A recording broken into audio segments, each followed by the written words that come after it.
Hama the Pig's Big Adventure. This is Hama. He is a pig, but he wants to be a Viking. Vikings are made for adventure. They ride the whale road in their tall ships while the wind wails against their mighty masts. The dragon prow churns the sea foam, and the Vikings glide off to far lands. Hama knew this to be true. Every season he watched ships sail out to sea, and the proud Vikings return home as heroes. Hama wanted to be a hero too, even if he was just a pig. Heroes had stories. Each night Hama could hear them being told from the longhouse. The Vikings laughed and sang songs of their adventures and tales of daring do. But pigs are not made for adventure. Their legs are too short and their snouts are too big. Their ears wiggle and their tails curl. The only story a pig knows is the one the swineherd sings when he brings him his food. Some days Hama wished he wasn't a pig, though being a boy didn't seem much better. So, Hama dreamed he was a Viking who commanded a ship on the open sea. His ship would sail across the horizon and straight toward adventure. But you can't plan adventure. It comes when you least expect it. One morning, after breakfast, the fence swung open and Hama and his friends were poked out of the pen and prodded down the path. Hama had never left the pen before, and he was curious to see where they were going. They walked to the harbor where long ships with tall masts were ready to sail. At the prow of each ship, a beast snarled into the fog. A wolf, a bear, and a dragon. It was a busy morning. Fishermen loaded nets and farmers hauled bales of hay. The swineherd prodded his pigs up the gangplank. Hama could hardly wait to get on board. The ships were headed to sea, and he would get a front row seat. But Hama was put down below with the nets of fish and the bales of hay and into another pig pen.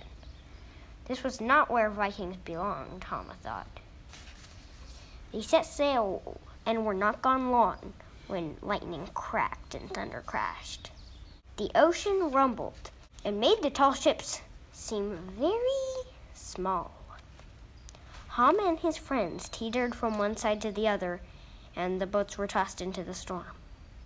Above deck, the Vikings fought to keep the boat afloat. The oarsmen braced the oars against the water. The sailors held the mast ropes tight against the wind, and the captain yelled into the thunder. The wind and waves ripped at the boat, and the mast cracked. Hama grabbed the rope and hung on as best he could. The wind swirled, and Hama and the rope around the cracked mast, and then held it in place. Morning finally arrived, and Rosy Dawn spread her fingers across calmer waves. Hama yawned awake, still strapped to the mast, but glad he made it through the storm. He was happy to see they would soon arrive on shore. But all was not safe just yet, for across the way he saw black sails approach. The ships ran into them, and pirates leaped on board.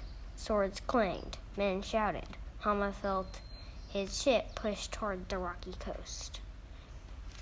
Rocks gashed the hull, and water poured into the ship. Hama's friends were tossed into the sea. They were scared and didn't know what to do. Hama was scared too, but he decided to do something anyway. He wriggled free of the ropes and dove in to help them. Hama helped his friends swim to safety. He placed goats on floating timber while chickens bobbed on barrels. Hama pushed them to shore and they floated safely to the beach. Hama's plump friends needed the most help, so he tied rope between their snouts and tails and clenched the rope in his teeth. Hama tugged them all the way to shore. Meanwhile, across the way and throughout the day, men on the ships battled each other. It was what Vikings did after all. All morning long, Hama swam back and forth from the sinking ship to the shore and brought every one of his friends to safety. Hama was so exhausted from all the adventure, he fell asleep right down in the sand. While Hama slept, the pirates stole his supplies.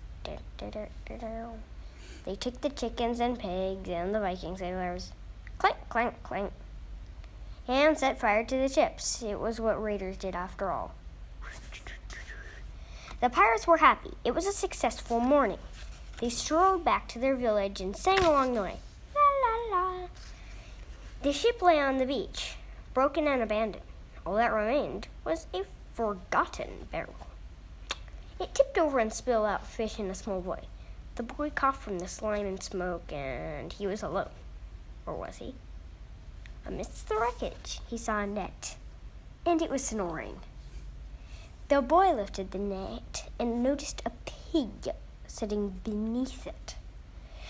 Hama lifted the net and noticed a boy standing above him. Neither one was much surprised. After surviving a storm, a raiding party, a shipwreck, it was nice to see a friendly face. My name is Beowulf, the boy declared. Hama thought that was an odd name, but didn't say anything.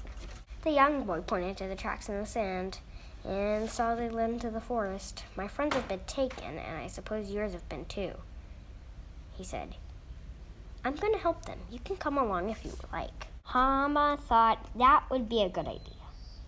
He could tell this boy was going to need help, and Hama the pig was made for adventure.